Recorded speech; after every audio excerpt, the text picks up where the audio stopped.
Welcome back to Watch the Booker Man and to episode number 121 of Paul Heyman's TNA, and what is a very significant episode tonight. Not only is it the follow-up to Final Resolution, The Final Battle, which was a show that we put a hell of a lot of build into, it's also the last ever show in TNA history as we rebrand in 2012 as Impact Wrestling, and the last night with Paul Heyman in charge. Given the name of this series, of course, that is very, very important. The final episode of this show begins with footage from earlier today as AJ Styles is shown entering the building. Looking to be in an understandably foul mood, the former TNA World Heavyweight Champion refused to acknowledge the TNA cameras as they approached. Mauro and Taz speak over the footage, welcoming viewers to the show and informing them that if they missed the pay-per-view, well, the reason AJ's in such a bad mood is because he was defeated by CM Punk, who became the TNA and Ring of Honor World Champions and therefore the first Impact World Champion. The man who defeated him is yet to arrive at the building, but as a result of winning Sunday's main event, CM Punk will be allowed to give the final address on TNA's last show. So if this wasn't the nightmare scenario that we've been thinking of already, it's actually even worse because the last ever segment in TNA wrestling history is going to be dictated by CM Punk, a worst case scenario for everybody associated with TNA. He has vowed to throw the TNA World Heavyweight Championship into the trash. Before then, however, a night celebrating TNA wrestling is promoted, so we're going to try and get as much of the positive stuff out of the way before what is inevitably going to be a controversial final segment, kicking it off with Paul Heyman shown packing up boxes in his office as the forefathers enter the room. Of course, he's leaving the company after this show's over, so he is clearing out his office. He's putting stuff away. Christopher Daniels asking him if he needs any help, turning hopefully. Heyman has a little smile on his face. It maybe feels like somebody at least cares about him leaving. However, Frankie Kazarian quickly quips that they're only here to speed up his departure. Rude adding, the sooner you're out of here, the better. This leaves Paul Heyman even more dejected than he already was. He looks sad to start with, and this is just another punch in the gut. Each member of the group leaves with a box in their hands. James Storm walking past him finally, adding, sorry about your damn luck. He then laughs, the forefathers in high spirits because they can't wait to see the back of Paul Heyman. Back at ringside, the commentators announced that in tonight's main event, the forefathers will be joined by a mystery fifth partner. They'll face a selection of members from the New Age of Honor, a 5 versus 5 Falls Count Anywhere match. That's going to be a big match for the main event, and also the mystery partner, somebody with a lot of history in TNA and a fitting final member of this forefathers team. I am finally going to go through with the face turns for these four now because they've basically been booked as faces since the Ring of Honor threat arrived. It's been enough time. I think we can safely say that they are baby faces, and we'll see that in tonight's main event. The first match of the night sees AJ Styles defeat Low-Ki in 13 minutes and 43 with a Styles Clash, and the way that it's booked, AJ is determined. Somebody who hits hard like Low-Ki gives him a lot of trouble in the match. That's why it lasts almost 14 minutes, but AJ is pissed off and has a point to prove with an excellent 94 rated performance. He wins with the Styles Clash. Low-Ki doing really well. The other thing, with this being a callback to the first ever match in TNA history when these two teamed together against the Flying Elvises, the third member of their team was Jerry Lynn, and he is the special guest referee for the night. It's a decent opener. There's psychology hurting it a little bit. I feel with a 94 and an 84, it could have been better, but not a bad way. An exceptional match described by the game to start the show. We get the crowd buzzing, so happy with that. Following the match, as the commentators put over both men what they have done in this company since 2002 to 2011, and they're going to be a big part of Impact Wrestling. Just because there's no more TNA doesn't mean these two are going to stop being two of the very best wrestlers in the world. Jerry Lynn, of course, teamed with them on TNA's first ever show. He looks to bring the two together, checking on Low-Ki after the bell before raising the hand of AJ Styles. Styles quickly shrugs him off. Nothing against Jerry, but he's just not in the mood to be celebrating anything. He's trying to give him some words of advice. A veteran like Jerry Lynn, somebody who we know AJ Styles Styles respects massively. He suggests a handshake between AJ and Low-Ki, but AJ rolls out the ring. That message, unfortunately, whatever Jerry Lynn had to say, not getting through to him. Jerry then turns to Low-Ki and offers him the handshake. Low-Ki is also pissed off, having lost a match that was a big opportunity for him, and actually shoves Jerry Lynn away, despite Lynn's attempts for a feel-good full circle moment. The first match in TNA history, coming down to the first match on the last ever TNA show, but both of them are in such a foul mood that it doesn't quite go to plan. Maybe a little theme of tonight's show, to be fair, something that should be a feel-good moment, a celebration of TNA, and of course, hanging over it all is that segment with CM Punk at the end of the show. We then return from the break, and Angelina Love and Velvet Sky present the final ever Beautiful People show on TNA Impact, and they claim that their show has been responsible in its short lifespan for some of the most iconic moments in TNA history. They are ready to create one more tonight as they introduce Taylor Wilde to the ring. Taylor Wilde comes down and she says that she doesn't know how long her partner Hamada will be out for. At the pay-per-view, she suffered an injury, which basically meant that her and Wilde had no chance of winning the match. It became essentially a handicap match against Double Kong, as if those two aren't difficult enough to face as a fully functioning team. And Wilde saying that things aren't looking good for Hamada. She's still having tests, they're still trying to work out exactly what's wrong, but it's worrying. Wilde says that whenever it is, she feels that they should be right back in line for a title shot, as at Final Resolution it wasn't really what they'd signed up for. The Beautiful People kind of dispute this because of course they want to be the next in line to face Double Kong, but Sarita comes out as they seem to be trying to overpower her. Sarita says that with how long Hamada could be out for, she feels that the new era could be a perfect time for a reunion. She offers to step in for Hamada so that the first ever Knockouts Tag Team Champions can be the first challengers to Double Kong in Impact Wrestling. Taylor Wilde looks unsure about this, but is saved from giving an answer when Angelina Love reminds her that there is a #1 contendership match with all former Knockouts champions in tonight. That means that Taylor Wilde and Angelina Love are in that match, and Sarita isn't. Sarita obviously doesn't like this, but turns to Taylor and tells her to think about it. If she doesn't win tonight's match, if she isn't the one getting a shot at the Knockouts Championship on the first episode of Impact Wrestling, Sarita wants her to consider reuniting their team. Taylor Wilde and Sarita said if they couldn't beat Hamada and Awesome Kong, they'd go their separate ways. They did that, but it looks like with Hamada out, Sarita is interested in bringing them back together. We then go to the back where Austin Aries and Steve Corino approach Tyler Black in the New Age of Honor locker room. Steve Corino explains that tonight, against the Forefathers and their mystery fifth man, the American Wolves and the Kings of Wrestling also need a partner. Austin Aries says that it's out of the two of them, and given things didn't go quite to plan on Sunday, he's happy to step aside, be the bigger man to avoid any further issue between them. Tyler Black can be the one who takes that fifth spot. Tyler gets up from his seat and tells Austin Aries that given he was the one who was pinned at Final Resolution, that might be a good idea. With a smirk on his face, Black heads out of the locker room. Austin Aries not happy with being reminded that he was the one defeated, and he turns to Corino, telling him that he tried, but there is no reasoning with Tyler Black. He's trying to convince Corino that basically they're never going to be on the same page, but that it's not his fault, it's actually Tyler's fault, giving Corino something to think about. But confirmed for the main event, Tyler Black, the Kings of Wrestling and the American Wolves versus Daniels, Kazarian and Beer Money, as well as a mystery fifth partner. Everyone doing well, it looks like, in that segment with green notes all the way up. A 73 rated segment is decent as we go into the second match of the night, and it's Bryan Danielson and Desmond Wolfe who defeated Austin Aries and Tyler Black on Sunday, who defeat Future Shock in 5 minutes and 54. Bryan Danielson making Adam Cole tap out with the label lock. Two really good performances from them, and it's just as well because the purpose of this match essentially is to remind everybody that on the first episode of Impact Wrestling, the Impact World Champion CM Punk will defend his title against Bryan Danielson and Desmond Wolfe in a three-way, and from how well they perform tonight and on Sunday, it's going to be a very, very tough first challenge. They stand tall following an impressive victory. They have showed great chemistry as a duo, despite being known as rivals, which they will be once more next week on the first episode of Impact Wrestling. That triple threat that I already mentioned will be a ladder match. Now, generally, I don't like doing gimmick matches so close to each other. We had one at Final Resolution,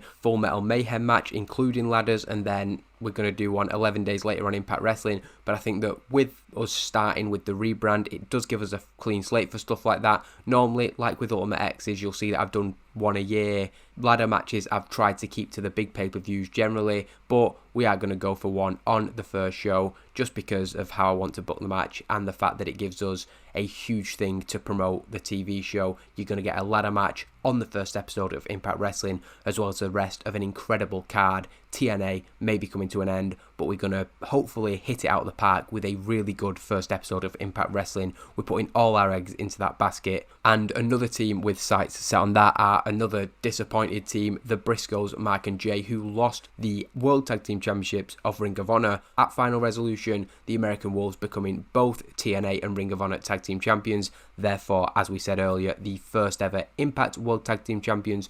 But their point, or Jay's point, is that they weren't pinned to lose their titles. That was WGTT, who shouldn't have even been in the match in the first place. They can't change the fact that Richards and Edwards will go down as the final Ring of Honor World Tag Team Champions, but they can make sure that they're the ones to get their hands on the Impact World Tag Team Championships next week. That's the challenge laid out, and as you might be able to notice now, we are going to do a show with every championship on the line for the first Impact Wrestling. I've kind of had a tradition. I did a big show at the start of last year. Of course, the first ever Paul Heyman show was the first show of 2010. Still trying to keep it a tradition, I suppose, that every first show of the year is a big show, and you know that even though it's TV, you're going to get huge matches and really, really significant title shots and things like that. So hopefully that is, if we get into 2013, something that can continue and become a hallmark of Impact Wrestling, that the first show of the year always is about laying down that marker. We then get an interview from Jay Lethal, who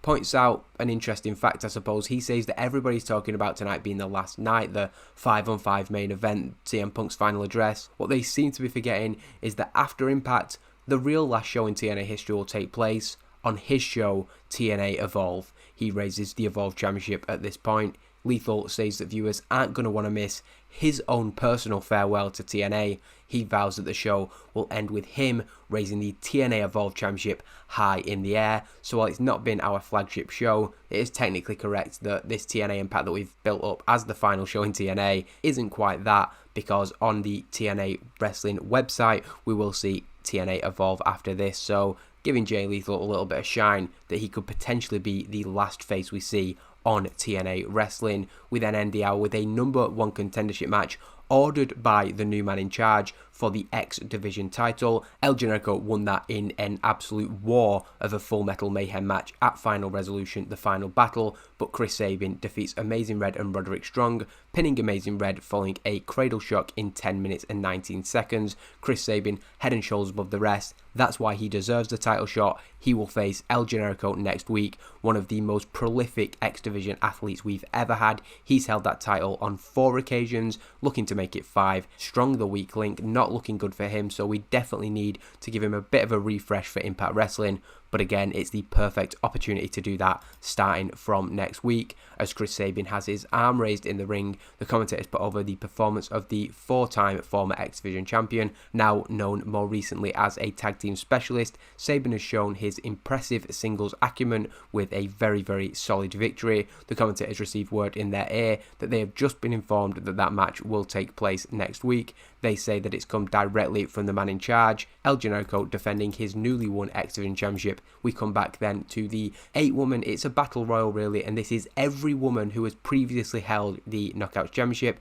apart from Tara, of course, who is the current holder, and it is Gail Kim who wins the match against Awesome Kong, Angelina Love, Madison Rayne, Mickie James, ODB, Sarah DeRay and Taylor Wilde in 13 minutes and 14. It gives us an order of elimination there, but ignore that, that's not the case at all. ODB, Angelina Love, kind of eliminated without much fanfare. Awesome Kong, of course, it takes multiple women to get rid of her, and I'm thinking it's a case of Taylor Wilde maybe having her in some kind of guillotine hold just to keep alive the rivalry between Awesome Kong and Taylor Wilde, which is part of the Knockouts Tag Team Championship storyline, when The other women are able to get rid of both of them. We then end up with Gail Kim, Madison Rayne, Mickie James and Sara Del Rey as the final four, but Gail does eventually pick up the victory. And again, you could see it as a little bit of a throwback. The first ever Knockouts Championship match was a gauntlet for the gold, which included some of these women. Gail Kim won that match, becoming the first ever Knockouts champion, and as she has her arm raised in victory, the current Knockouts champion Tara makes her way out to the top of the ramp with her title. Taking a microphone from ringside, Gail Kim gets straight to the point. She doesn't want to wait. She doesn't want to give Tara time to hatch one of her plans. Kim wants Tara next week on the debut episode of Impact Wrestling, and she wants the Knockouts Championship. So a very, very straight to the point Gail Kim, but Tara has nothing to say and heads to the back. We then get Maro and Taz continuing to promote next week's debut episode of Impact Wrestling. As I said, all eggs in this basket as Gail Kim heads up the ramp.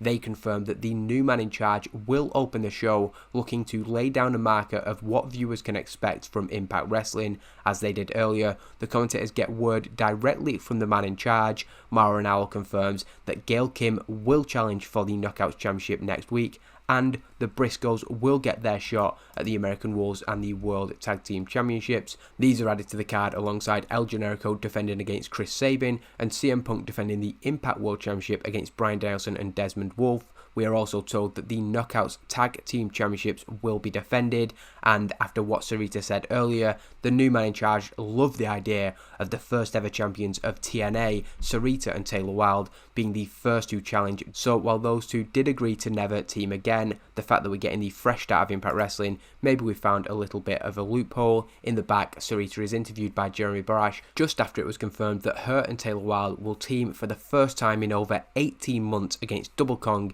next week on Impact Wrestling. Sarita is in high spirits, saying that she asked Paul Heyman to put the suggestion forward to his replacement in person, and they loved it. Taylor Wilde walks in on the interview and seems less enthusiastic. First, she's asking why Sarita made that suggestion when Taylor Wilde could potentially have been in a Knockouts Championship match next week. She thinks that maybe Sarita doesn't believe that she's capable of doing that, but she does admit she loved teaming with Sarita. They were great together, and they'll forever be in the history books as the first Knockouts Tag Team Champions. But her partner is Hamada, even if she is going to be out for a long time. Also, when they lost to Awesome Kong and Hamada at Sacrifice, they agreed that they'd never team again. Sarita says that that was TNA, and this is Impact Wrestling. It's a fresh start and a new era, and how good would it sound to kick that off with new Impact Knockouts Tag Team Champions. Taylor Wilde still seems uncertain about things, but it's clear that just the sound of that, the ring of that, is appealing to her.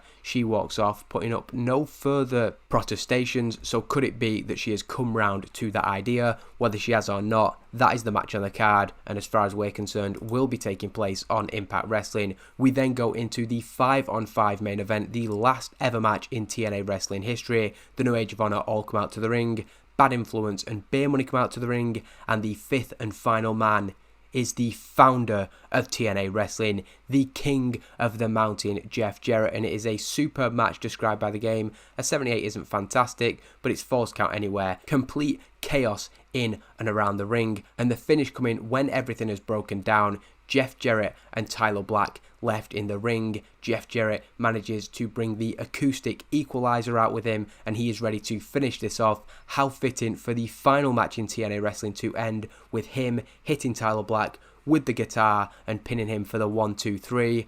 However, Austin Aries comes down, another member of the New Age of Honor, and despite his issues with Tyler Black recently, he's not going to let Jeff Jarrett have this satisfying moment. He grabs the guitar from Jeff Jarrett, and as Jeff turns round, swings at the founder of TNA. Jarrett, however, ducks, and inadvertently Austin Aries swings the guitar and smashes it over the head of Tyler Black. Jeff Jarrett is able to clothesline Austin Aries to the outside at the same time that Christopher Daniels comes back in the ring and hits the best moonsault ever to Tyler Black for the 1-2-3. So Daniels getting a big pinfall victory over Tyler Black there, but a huge thanks to the inadvertent involvement of Austin Aries. You could say that Jeff Jarrett would have had the match won anyway, so it didn't make too much of a difference, but of course Tyler Black not going to be happy, and only furthering the tensions between those two very, very strong personalities within the New Age of Honor. With the Ring of Honor and TNA thing over, there's already questions about where the New Age of Honor go from here, and we can see that these frictions won't be helping. Some really good performances in there. Chris Hero, of course, is always incredible, but Black and Castagnoli also doing really well. To be fair, everybody doing well, other than maybe Daniels and Jeff Jarrett, but it was more about the celebration of TNA, Jeff Jarrett and the Forefathers picking up a really nice victory there, getting the crowd buzzing to end the show, and Jarrett and Daniels' Forefathers teammates joined them back in the ring, celebrating victory in the final match in TNA Impact history. We could have had Jeff Jarrett get the pin, but the fact that he's not a current active member of the roster, I wanted to give it to Daniels, and then that can lead into something further. 5 men who are integral to the history and success of this promotion. The commentators put over the feel-good moment in the main event. Austin Aries' interference, of course, backfiring, and once Tyler Black is helped out of the ring, the Forefathers hug Jeff Jarrett, leaving the ring to allow him a moment alone inside the 6 sides. None of this would have ever happened if it wasn't for Jeff Jarrett, and we felt that despite him not really being used much, it's still fair to give him this moment, particularly because he reveals that he is leaving the company upon the completion of his contract at the end of the year. TNA Wrestling will be no more, and Jeff Jarrett will be going on to do his own thing. He says an emotional, unscripted of course, goodbye to the company, given the chance to say whatever he feels he needs to say. Mauro and Taz thank him on behalf of everybody for what he has contributed to this company. Without Jeff Jarrett, there is no TNA. He waves goodbyes to the fans for the very last time, leaving the TNA ring. Truly, this show marking the end of an era in so many ways.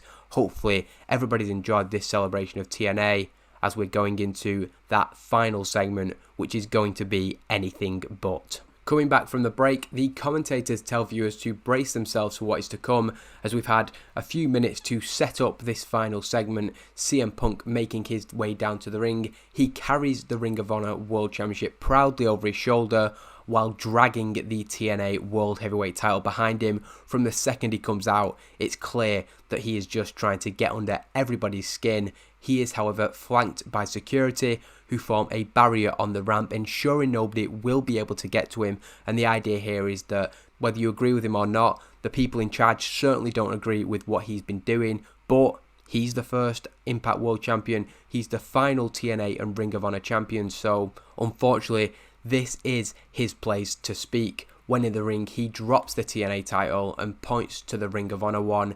This proves I am the best in the world, pointing to the title on the ground. He says that this proves I'm better than AJ Styles. But Punk says we already knew that, and ergo, that belt is meaningless. Punk didn't need it. He didn't want it. He just didn't want you to have it. He's saying that to AJ. He's saying that to the fans. He's saying it to anybody who associates with TNA. He just didn't want them to have their title. The saving grace is what he gets to do with it next. Taking a black sheet from over a trash can that had been set up in the ring, CM Punk says that he cannot wait to consign this title and this worthless company to history. He looks to milk this moment, of course, raising the title above the trash can, trying to get as much of a negative response as we can, and hopefully with a strong TNA fan base in what I haven't yet mentioned being Nashville, Tennessee, where it all began for TNA. So hopefully a lot of rabid, angry TNA fans here. Before he can drop the title, however, the lights go out. When they return, stood behind CM Punk in the ring is a legend of TNA in his own right, the Icon Sting. He hits him with a Scorpion death drop, grabbing him, Punk not expecting this at all of course, and retrieves the title from CM Punk's cold, lifeless hands. He picks the title up. He's not holding it as if it's his championship, of course, but he has saved it from the humiliation. He saved TNA from being symbolically thrown in the trash, and the final person standing tall at the end of TNA Impact isn't CM Punk, isn't somebody who hates this company, who has tried to bring TNA down. Instead, it's somebody who has championed this promotion, who has put it on his back, a man who is as responsible as anybody for the legitimacy and the growth of this company. Sting, such a loyal member of TNA Wrestling, he could have gone anywhere, and despite it not being a good episode at all really from recent standards, it's still decent. I'm certainly not going to complain, but it's strange that after having all these 85 plus rated shows, we then go into what is supposed to be a big celebration at the end, and it doesn't quite pay off. But I'm really happy with that show overall. While this has been billed as the last show in TNA history, the actual final show comes next with TNA Evolve. And we go straight into the action to begin TNA Evolve. Wrestling's greatest tag team defeating Team Canada in 7 minutes and 19. Charlie Haas submitting Tyson Dukes with a Haas of Pain. Coming off the back of a disappointing defeat at the pay-per-view, we wanted to give WGTT a win, and of course Shelton head and shoulders above the rest. It's an okay match. Haas doing well as well. We're happy of course with how WGTT are doing, but they still have their sights set on the Impact World Tag Team Championships, despite Haas being the one pinned at the pay-per-view. Afterwards, I follow up something that I've neglected a little bit. This should have been a storyline that I've carried on Evolve throughout the weeks, but unfortunately I haven't. Sonjay Dutt comes out and he just wants to take out Team Canada. They've been hiding since they took out Consequences Creed, and when he's managed to take down Spears and Dukes, who of course were not in any fit condition after their match, he grabs Scott D'Amore, who is unable to get away. He specifically wants Eric Young. He's the one who hit that pile driver onto the apron that took Consequences Creed out. He doesn't care if he's got Jay Lethal later tonight. He's coming for the Evolve Championship, don't get him wrong. He wants Eric Young out here now. He wants to get that out of his system before he focuses on tonight's main event. But Scott D'Amore pleads with him. He isn't here. He promises Eric Young is not at the building. Sonjay Dutt demands that he is here next week, no matter what. He wants Eric Young in this ring, or something bad is going to happen to Scott D'Amore, Tyson Dux and Sean Spears. D'Amore promises, let me go, and that will happen. And Sonjay Dutt, not really much else he can do. Ivy isn't in the building, so he's going to leave and prepare for tonight's main event. We then get a little segment after Impact, and it was Jeff Jarrett giving a goodbye address to the locker room. Unfortunately, not very good, a 47 rating. I'm not sure why, other than him improvising badly, but you still think Jeff would do better than that. We end that end of an era storyline, which we started at the start of Impact, and just end it here. I wanted to have a little thread going throughout them shows, and that's exactly what we did. Alyssa Flash is then defeated by Mischief. Thanks to distraction from Daisy Hayes, Alyssa Flash has had really good results against Mischief previously, but her former partner does get one over on her here tonight, and that's just to continue something going into the new year. Sarah Del Rey comes out. She of course still wants revenge on Daisy Hayes and Mischief. Like Alyssa Flash, she has been on the bad side of their actions. I'm thinking maybe even in the Battle Royal I was supposed to mention Hayes and Mischief coming out and eliminating her. Well, I forgot to do it, so it didn't happen, but there's a lot of reasons for Sarah Del Rey to come after these two, and that's exactly what she does. There's then a little bit of a moment between Flash and Sarah Del Rey. We know that they've had issues in the past, but it does look like the two former New Age members do have a common enemy at this time. We then get a segment where Larry Sweeney is being interviewed, and he's encouraging SoCal Val to ask him if he's the new man in charge. He wants to create a little bit of buzz, but he's told by SoCal Val, we're live, you know, everybody can see you saying this, and Larry Sweeney laughs it off as if, of course he was joking, he knows they're live, he's not stupid, and even if she did ask, he couldn't tell her, so he's trying to turn that situation around. Partly it's a joke, but also he's still trying to fuel speculation that he could be the new man in charge. The fact is he's not, but it's a Larry Sweeney thing to try and hustle his way into this big story ahead of the reveal at the start of next week's episode of Impact Wrestling. We then get a segment with Kevin Steen and Paul London, and Kevin Steen, who of course because of the nature of the final battle match can't challenge El Generico again. He kind of doesn't care, he's shrugging off, he says he doesn't care that he can't face El Generico again. We can see Kevin Steen is very good at that type of acting. I've found that he can be saying one thing, but you can clearly see from the way he acts it, he is absolutely fuming underneath the surface, whereas his words say that he doesn't care. He's just going to take another title anyway, maybe the world title, maybe the Evolve Championship. In fact, maybe they can even take the tag team titles. Kevin Steen trying to turn a negative into a positive, but we can tell that deep down he is absolutely fuming. The last match in TNA history is two guys who you could say have been underutilized throughout their time, two really talented wrestlers, and they get 13 minutes and 3 seconds and put on a match with good heat and decent wrestling. A lethal injection is what seals the victory, but despite the claims earlier. Eric Young is in the building and does distract Sonjay Dutt as he attempts to seal the victory. And again, Jay Lethal is one of the luckiest champions that we've ever had in the promotion. He makes defense number 5 of the Evolve Championship, but from winning the title and every defense since, he has not deserved any of those victories, and we really want to put him across as this Weasley heel who just finds himself in these situations and can somehow get himself out of them. Jay Lethal takes the microphone as he promised earlier, and he's running down the fans who didn't want him to be the final face they saw. He's saying that that's tough luck. He's the greatest champion in TNA. He's the Evolve champion, and that's going to be the case for years and years to come. He's running down all the fans when D'Angelo De Niro comes down to the ring, drops him and takes a hold of the championship, raising it high in the air. D'Angelo De Niro wants the Evolve Championship, and after the horrible 18 months he had out on the sidelines, I felt that it was a nice little moment for D'Angelo De Niro to be the last face that we see in TNA Wrestling history, and of course, hopefully people will want to see him take that championship from Jay Lethal. But there it is, the end of an era show. TNA Wrestling is no more. 2012, everything changes as we become Impact Wrestling. I've got huge plans for next week. Jeff Jarrett leaving, I suppose it couldn't be more symbolic that when 2012 begins, we will see Jeff Jarrett has left the company, and it really is going to be a fresh start. More specifically, Paul Heyman packing up his stuff and leaving to be replaced on next week's show. Thank you for watching. There's not much more I can say other than thanks for the 2 years that have been Paul Heyman's TNA, and hopefully you'll continue to join me every week for Impact Wrestling, especially next week's show, which is going to be absolutely huge.